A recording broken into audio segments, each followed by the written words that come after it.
Welcome back. And back to you, Charity. Thank you, Clerk Moss. We are back to the Board of Commissioners Roundtable for Tuesday, October 2nd. So we're now on topic 4. We have the full complement of commissioners, all 5 of us. So topic 4 is titled Discussion of Developing a Shared Common Understanding. And this is relative to our board focus as well as service and budget readiness. So as we've seen requested from the CAO, she would like us to get our guiding principles and priorities finalized in December. She used the word affirm. We can't actually affirm in a roundtable. We can finalize and affirm at a subsequent Tuesday meeting, still early December. Okay. So I've been thinking about the news that's been coming in, changes to federal funding, changes in state contract guidance, state update. We got all that today. It's worse news than we had this time last year. So I've been thinking about, okay, so what am I going to need to work through proposed budget next year? So I also reminded myself, I've been hearing that staff is really stressed and strained. And so I looked at the board focus list and the rolling agenda and realized that I had to go back and pull out some presentations on different topics to see what the road ahead looked like. So towards that end, you have a new piece of information that I just titled a Program Plan of Record, or POR. And you'll see that the list is almost the exact same as the BCC focus list. But for example, we've got the annual budget direction that we do with the guiding principles. Print myself the latest version. Can I look over your shoulder? Thank you. So then we have the proposed budget coming the end of April, our budget review in May, approval in May, and then adoption in mid-June. If you look at the rolling agenda, hopefully I didn't look at the latest rolling agenda until this morning, but in the prior one, we had the CCI CPO stuff coming to us in December. Then for WCCLS, this is reflecting the timeline that is in that great timeline slide. So you can see how things move forward into the early part of next year. The point of this piece of paper is just at a glance, we can see it all. Public safety and justice levy, we've got the election cycle, and then we've talked about having a new board rep to a planning committee on that annual work. So that will come to us as we look at committee assignments late this year and into early next year. On the public safety, jail, and community corrections capacity study, we have a new plan that's coming to us in a work session in a couple of weeks.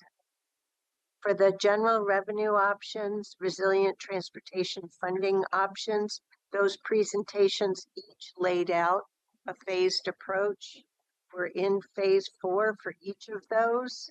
And so I just repeated the phase 4 and phase 5 information and the milestones that are in there.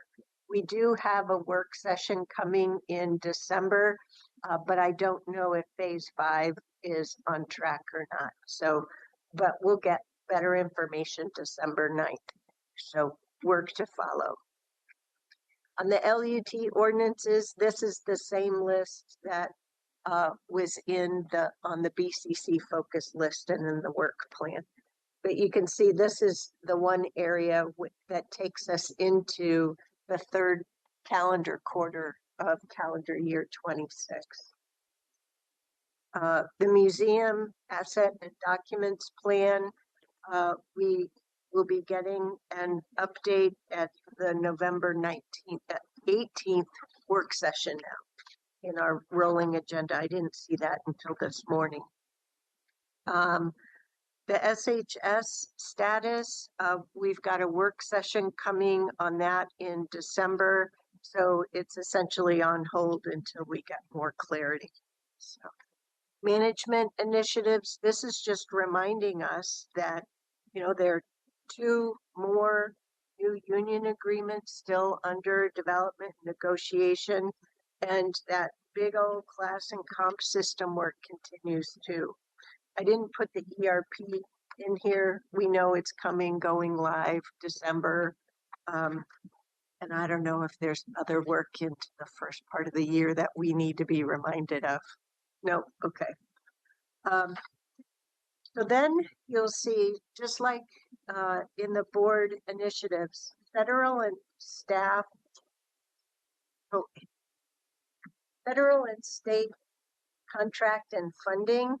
This is where, with every single contract and grant, our staff has a highly intensive review required. They have to look at things at word and phrase level. So that's a heavy situation, unlike what they've had to do in years past.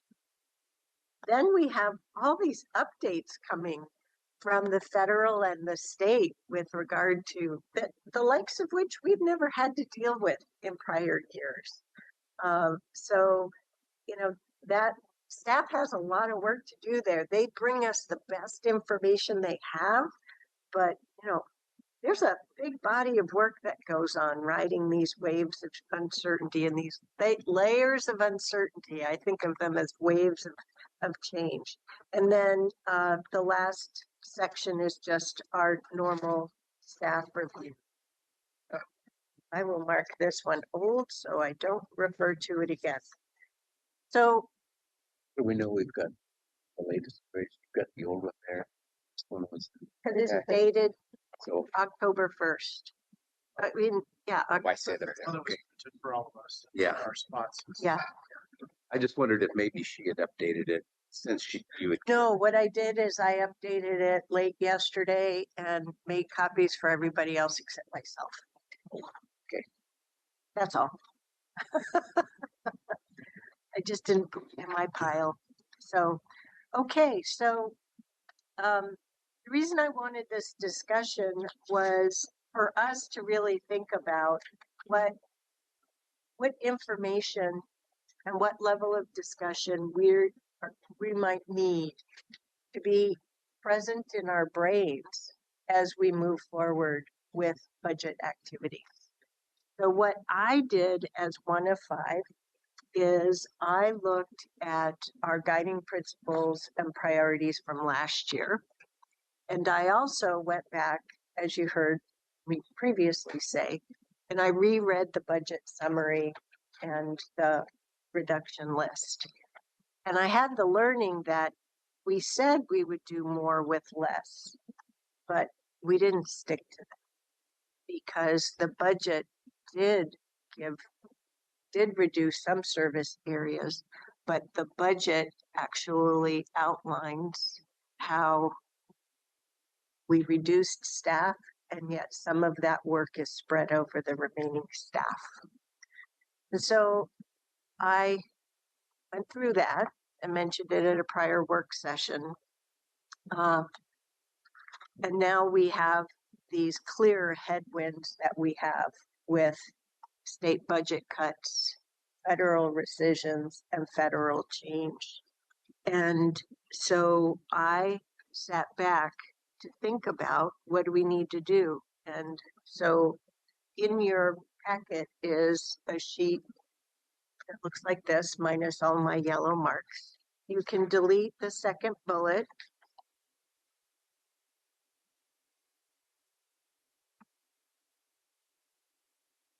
This Ms. Angie covered earlier.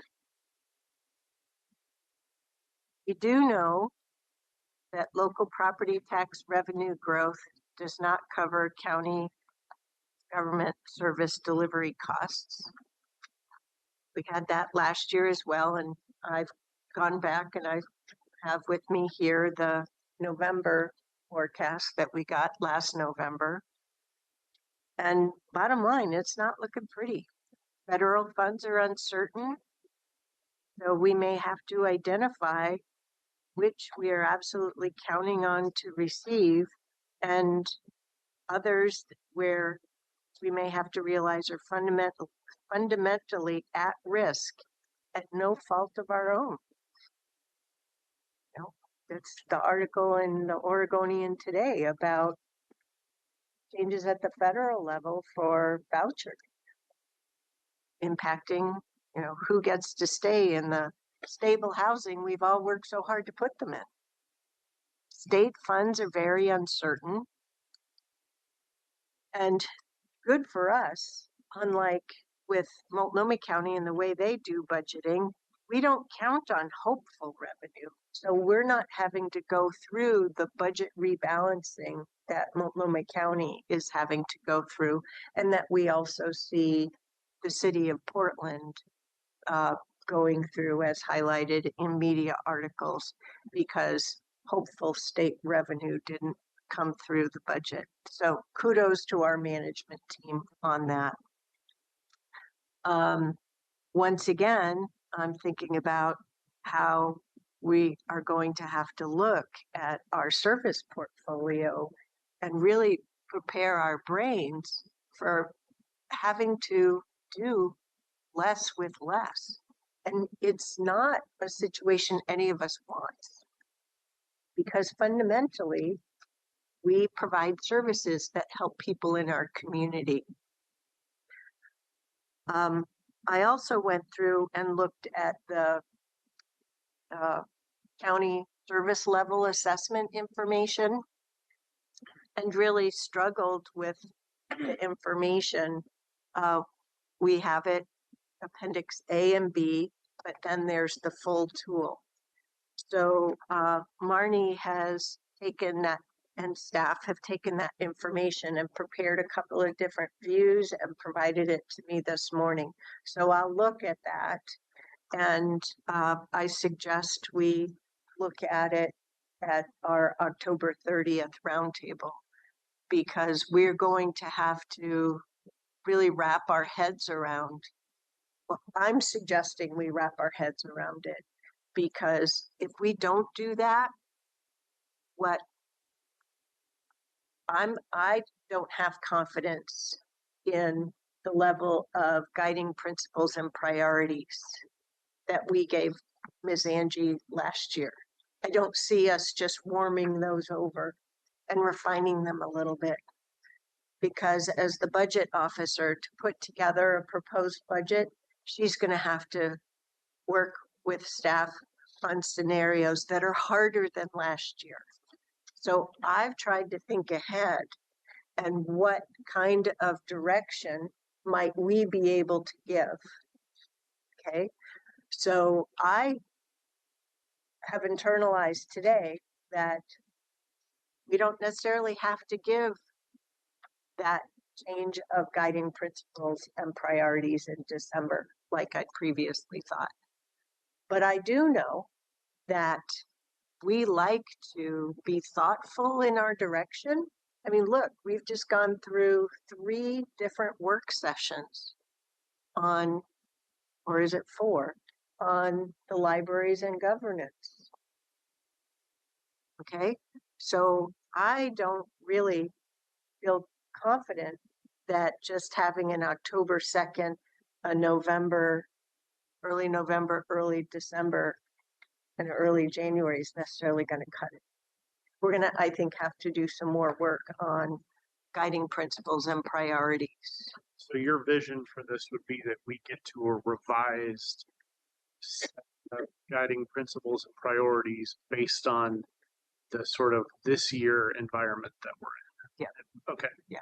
And We'll get a forecast, a 5-year forecast in November. It doesn't take a rocket science to look back at last year's 5-year forecast with the trend line there to see we're going to be in another cuts year. right.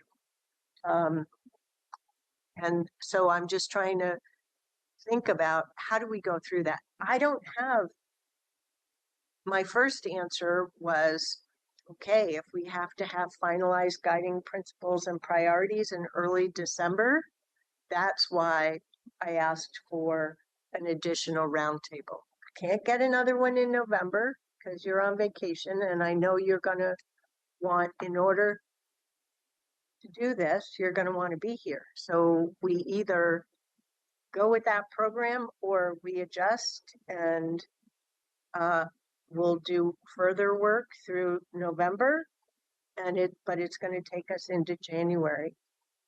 I mean, further work at December. Sorry, I misspoke. And then January. I want to make sure whatever we're doing as well is useful to the leadership team and to our budget officer too.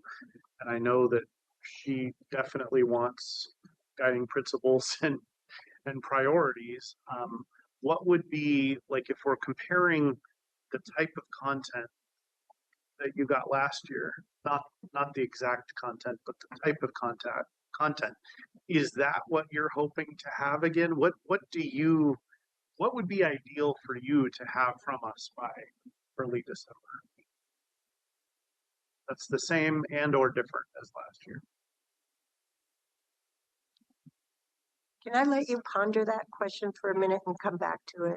Because I've been thinking about this. And that is what the latter part of this whole section goes to. I don't think, as one of 5, I have not spent enough time on that service level assessment. I can, even today, but I could do it at a future roundtable, talk about what I'm looking for community outcomes out of our next proposed budget. But also realizing that in order to continue to serve our community, I, as one of 5, have to accept that there will be further highly uncomfortable for me service cuts. And I acknowledge that, and I think that's coming. What causes me at least a little bit of reflection back and maybe pause is, as we all, the 5 of us, start having conversations about what our priorities are, that's going to instantly start to become discussions about what's at the bottom of that list and what that means for whether it's the people, programs, whatever, the people that are working in those programs or big picture areas. I worry about what that message sends. And I kind of come back to the conversation I started this morning. I think last year that was handled about as well as it could be. And I worry that some of how we're maybe going to approach this, if we get into a lot of detail, is going to make that much more challenging.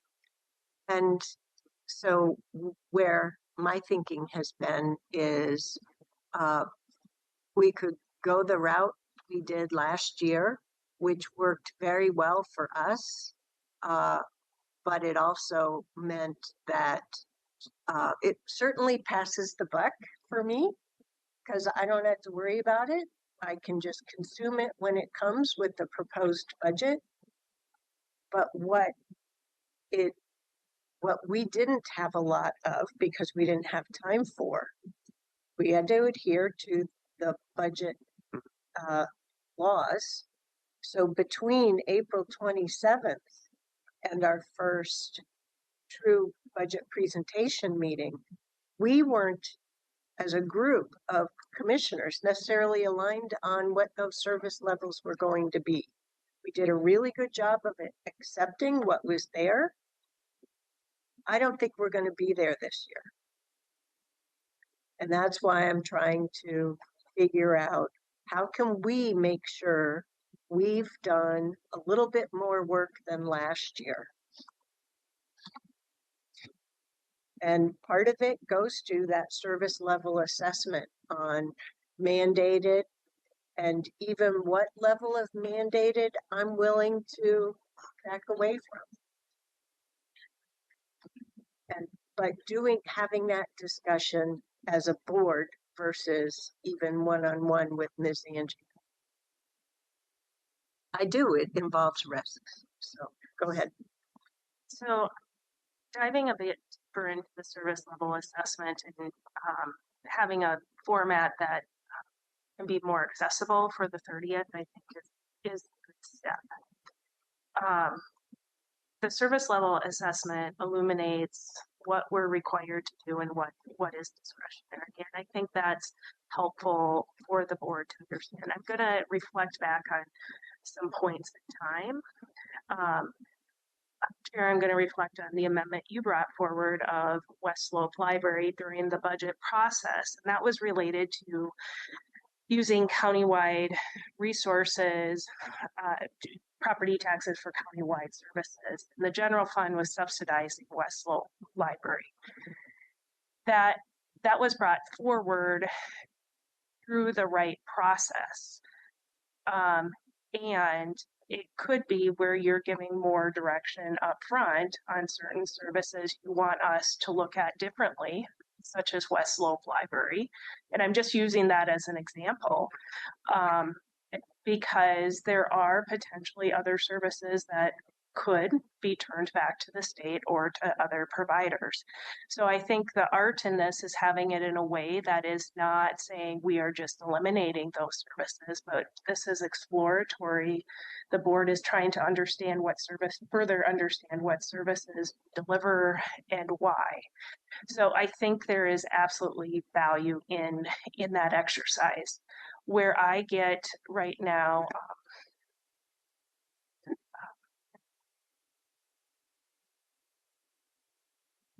maybe I don't even know the word, nervous or unsettled. I know our employees depend on their jobs. And as we're, for example, working through our pay date change at the, just the pay date change is impactful for employees. So if it's about how these discussions are had, and I think your board can thoughtfully have those discussions in a way that is real, that we deliver some services are required and others are not. I will also say that it is really challenging as we've gone through cuts to get to an end budget process and then have ads. When there's commissioners who want to add services. If there is something you all feel that's a priority that you want to add, this needs to be the time to have that conversation, because that means there has to be cuts in other areas if we're going to start something. So I would ask for more of that clarity upfront. on that. Absolutely. Okay.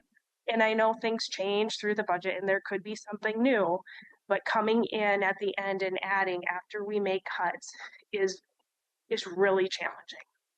So early in the runway. Mm-hmm.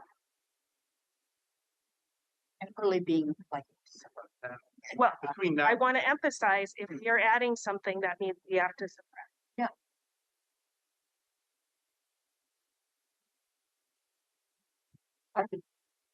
Thank you. Did you want to add more? I'd just like to say that the work that Catherine, that you went through here, the questions that you raised, all that, I went in a lot deeper to the service level assessment. I asked for some help from Marnie and Faiza, thank you very much, and just learned how to navigate more, get into the depth, and I agree with you that it's this deep and I'm about here. So I need to have more information there that will prepare me as Tanya and her team come forward with different options to look at what are we prepared to stand up to and say, just because it's a mandate, what does that mean for us? So the combination of the spreadsheet that had the services and the mandates and then looking at the services themselves is going to be really helpful to have a more grounded knowledge base there.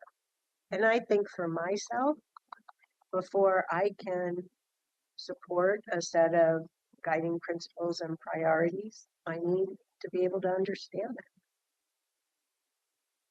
Because I don't have confidence in the level of guiding principles and priorities we gave last year for navigating the realities that we're facing now.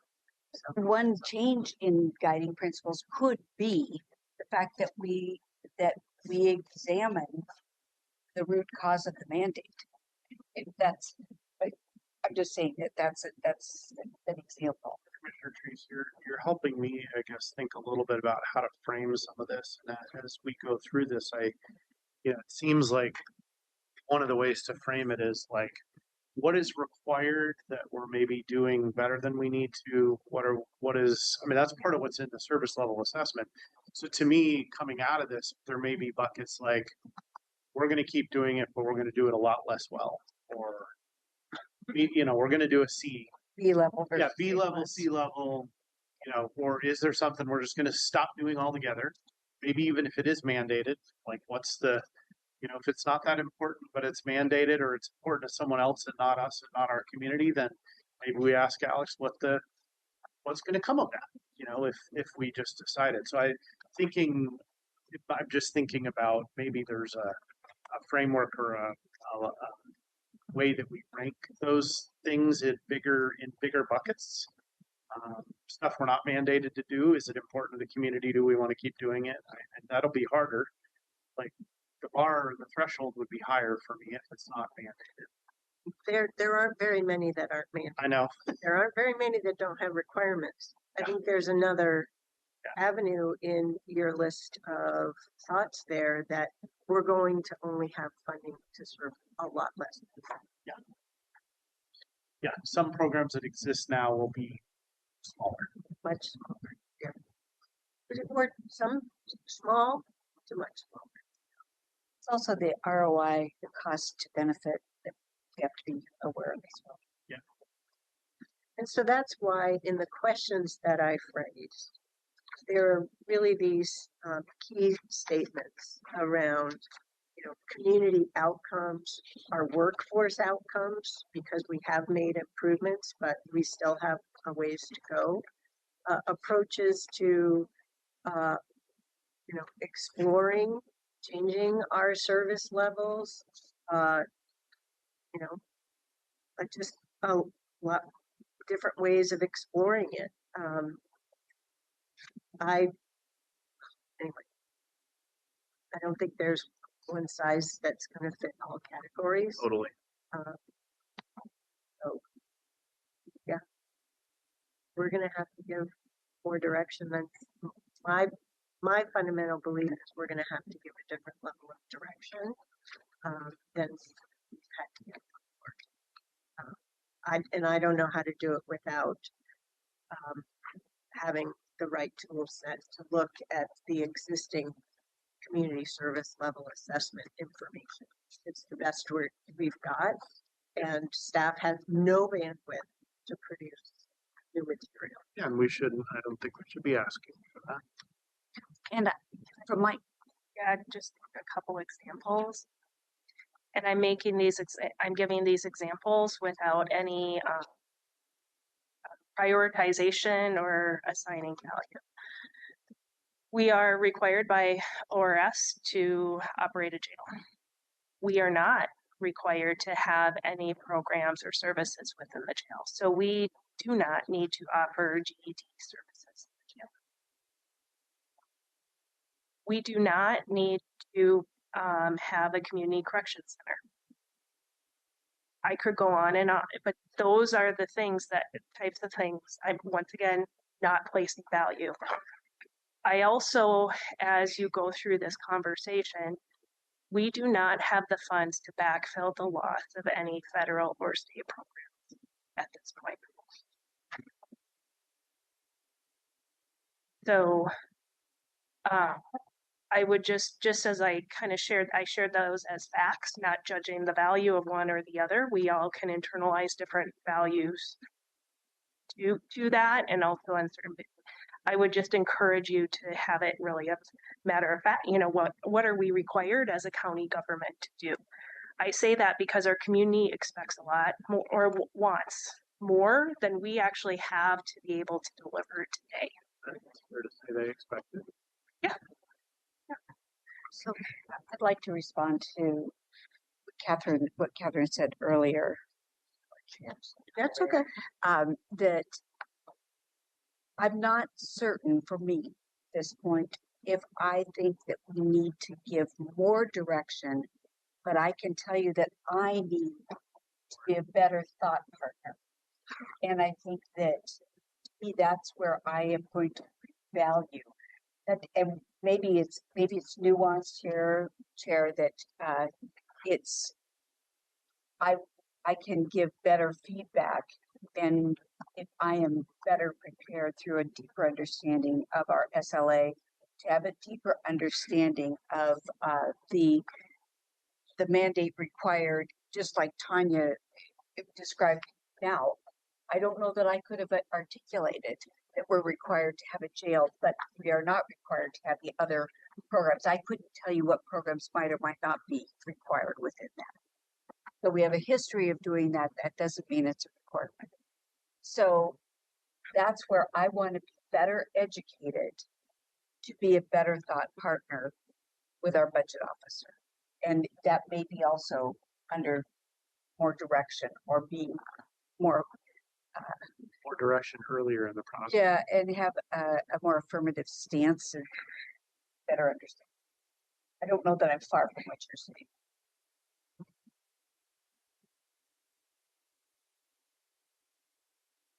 I would encourage that. Are we being too quiet? Yeah, we are. Go ahead. Well, I think the information that you provided, Chair, was certainly for me the first real clear step of where we need to be going. I completely agree with that because, well, we've had budget cuts for 5 years now, and now we're certainly beyond the any of the surplus or excess that we've got laying around. I would agree with Jason on that. The concern that I have about this is getting too far ahead of before we know what the revenue projections look like for November, so that we know exactly what the picture looks like. So, so I would like to do this homework as we proceed through into when those revenue projections are going to come, which is in December. Is that what I correctly? Nope. November. Okay, that's even better. Unfortunately, November is right over the horizon. Yep. So Next month. You got my best alternative was to add an October 30th and try and push towards having final guiding principles and priorities December 4th. I don't think it's not going to work. well, I don't have a problem with guiding principles as long as we're not specifically saying identifying what areas we could do less in. So I don't want to be that specific until I know what the numbers look like. And with that, we had a while back a presentation on potential new revenue options. I was anticipating that we would be moving faster in that environment. So we've always known it won't help us, but Yeah, at best. well, we got to start. And I thought this is October. I thought we'd be starting a few months ago on this conversation, realizing we didn't realize what the government, federal government, and all the grants and everything else. So we had lots of new stuff on there, so that got postponed. But and this is going to be a fairly significant project. but I think we need to move ahead at a little faster pace on that, knowing that our expenditures are exceeding our revenue projections every year for out as far as we know. As long as we have the 3% cap, we're going to go underwater a little bit more every year. So I would like to see the revenue options conversation at a more higher priority. I don't think that's possible. I've already had more or less this conversation with Ms. Angie, and they can't deliver on it sooner than the November roundtable. They've been moving it back, right? Because of like the timing of when they could bring it. No, well, it is firm where they can bring it. Their plate has been filled up with other things to do, but they've been holding firm on that. I thought that work session got pushed. No, our no. briefings did, but I No. don't know about the conversation. So fundamentally, oh, never mind. You haven't all spoken yet. Sorry. Good. Thank you. I looked at this as a homework type questionnaire, and I really do. I appreciate your these questions and the materials that you put together. For me, the questions that I really liked and appreciated were the outcomes questions. And then there were some questions around the service level area, questions, countywide service delivery, that was perhaps appropriate for Tanya to answer some of those questions, and then for us to answer some of the outcome questions. And it led me, in terms of question number 6, to go back to the roundtable around September 4th, and then really also evaluate some of the conversations, the original conversation and presentation we had about the service level assessment. So this is a really good exercise and good way to sort of remind myself where we're going. So I'm interested in the outcome. I don't know how we go from there. I don't know what timeline, is it December, is it January, is it next year? But some way of finding where does the budget officer come in and where do we come in as policy people, and then marry the two. Because I do think that we do have to identify some outcomes ourselves. And then to also have that conversation with them. So I don't know, but this is a really good exercise for me. And I'm happy to go through my answers, but So I don't think it's fair for us to be thinking that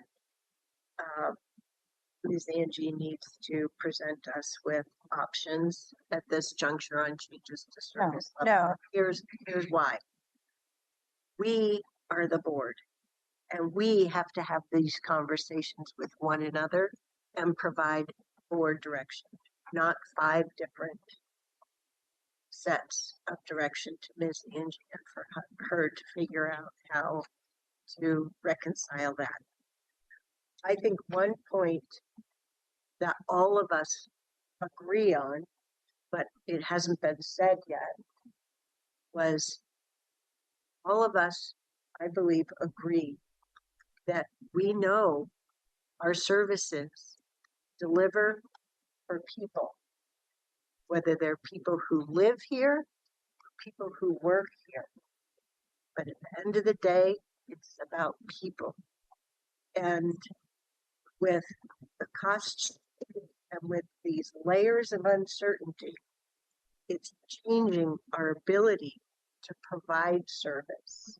And at the end of the day, it means there's going to be less to do, which may mean either less service options, service extent is a better way for me to put it, or serving fewer people. Or a com- It's going to be hard for us. We're going to hear from, I've watched this happen through numerous state budgets, as I know several of you have. And every advocacy group across the planet comes out. Why do you want to hurt my set of people? Why are you hurting my set of businesses? And the facts remain that we don't have the budget to do it all. And I think it would be helpful for us to develop a common understanding. I don't know, I don't have any magic here.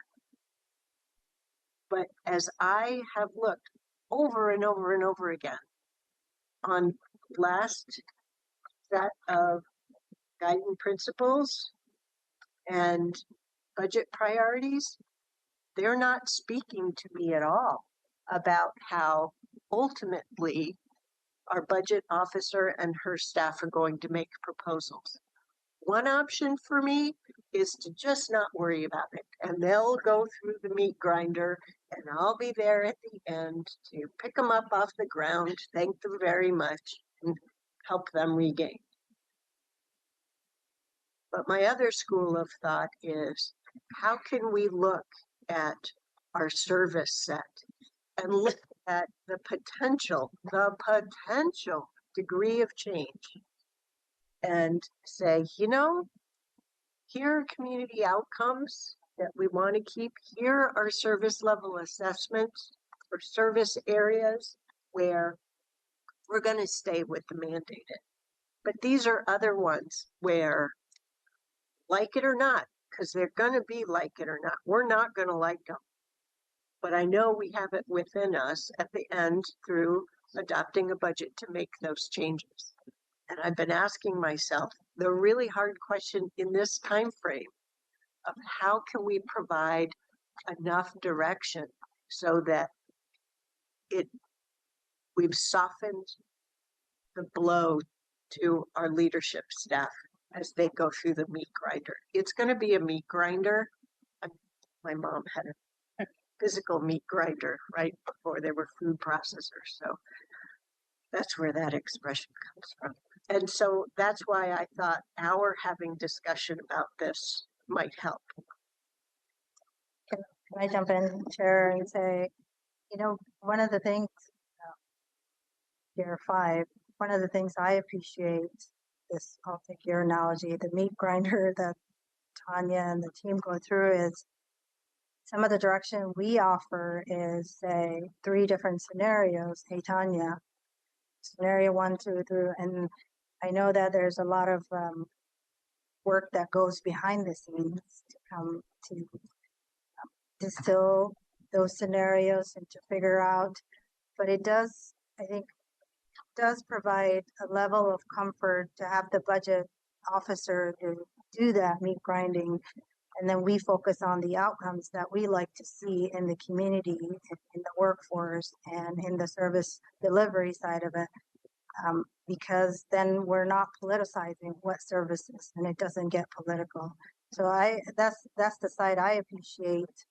The guiding principles and the budget priorities we've been setting is that it builds into a protection of filtering out the 5 of us saying, I care about this service or I care about that service, rather Tanya having, I know I get briefings throughout the budget cycle, but I'm pretty sure there's a lot more meetings that she's having and the team is having.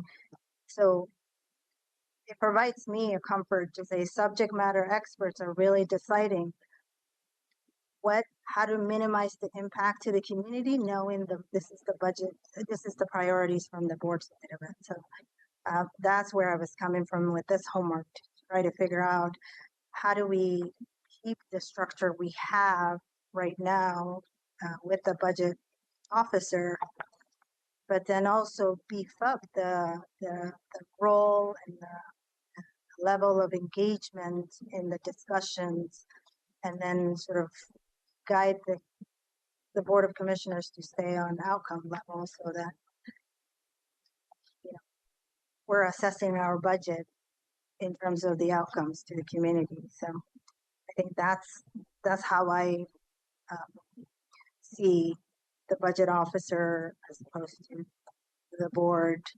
I'm happy to figure out at different levels of guiding principles, but I do like the outcome conversations, having answers, board level discussion on those questions. You know, hearing you articulate that has actually helped me frame it up differently for myself, and that is because I was trying to figure out, no, I don't. I don't want to be making really granular decisions, right? That's for the budget officer to make. But I know that the current guiding principles and priorities don't work for me. And I'm trying to figure out, where am I heading? And I think in the end, where I'm trying to get to is using these questions to help inform me on the budget priorities. And I hadn't quite thought about it that way before. And in order to accomplish that, I need to invest more in the community service level assessment and to work on these questions. All I know for sure is that this level of priorities won't work for me again. It's too high level. And the materials that you either just got or are going to be getting, I assume we'll all get those, or it sounds like they may come. Well, the idea, it was the tool itself. I don't know how you worked with the tool, but I couldn't work with the tool because it's too small, and I was like this. So It is a that- lot. so they're looking at they've assembled it in two different views, and I think we should just be given both of probably those two sets of views, and go over it at our October 30th meeting, so that we all have a chance to hear it, ask questions, and figure out how to internalize that. And then the November roundtable comes, we get the forecast, we can think about it further and really get to drafting. So October 30th, we would get like an orientation on how to use it, or would we actually like look at the content and, or do you know? I'll be better able to answer your question after I've had a chance to look at the information I was given just this morning. Okay. Before our meeting started, sorry.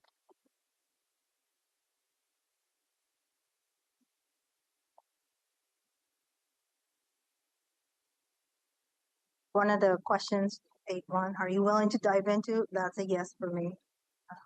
Question number 8, are you willing to dive into that information to help develop your thinking for the November? I think we all better be saying yes. Or just not be here. One of the primary jobs. Yes.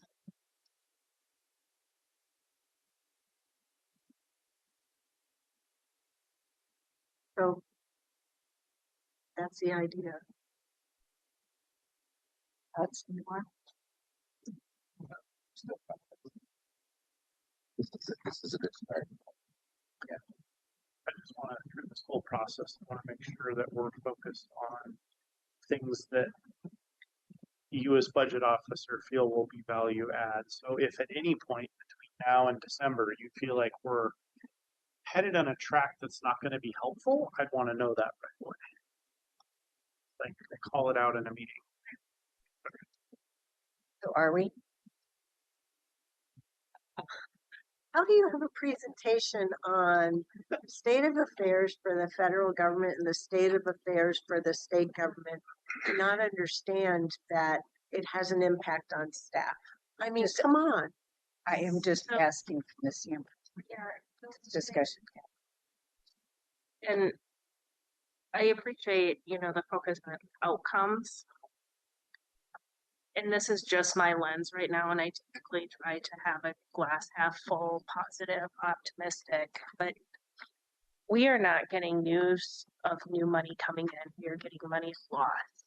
So when we think of what are the outcomes, I want to understand when the board, like Commissioner Fye, when you say outcomes as you move forward, what does that mean?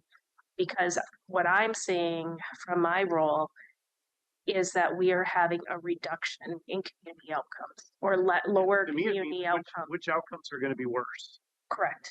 And I say that going back to community corrections funding, like the loss of funding that we've received this year, Care Oregon, the $4 million for behavioral, that is a loss of outcomes. So my ask, thank you for asking that question, Jason, is I will be coming to these spaces with your board with very real factual information of what the reductions, the cuts, the outcome reductions are, because that's what I'm seeing right now. And that, given what we talked about in the forecast, unless you want to invest in a different area to increase an outcome, then that means you have to cut somewhere else.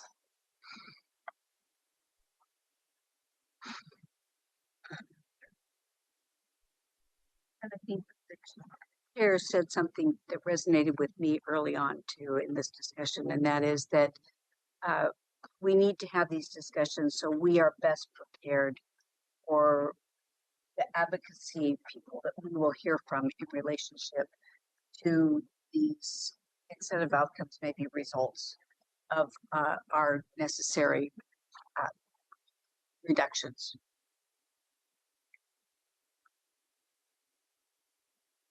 We're going to be having a lot of those conversations, Exactly. That's why I bring it all up. 5 of us. Reality isn't pretty.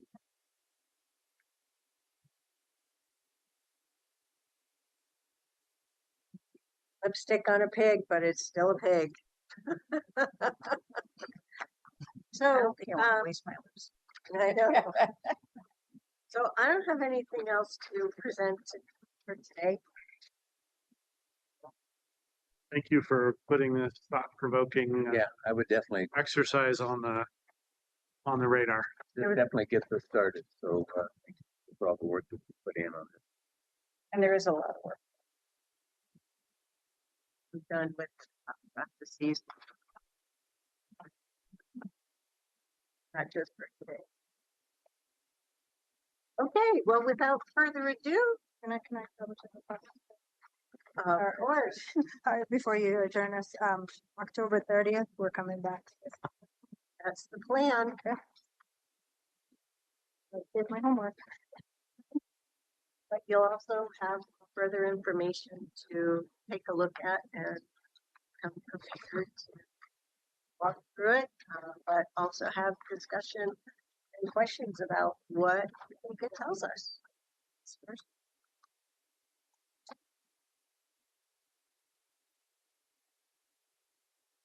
Anything else? Going once, going twice. We're adjourned. Thank you.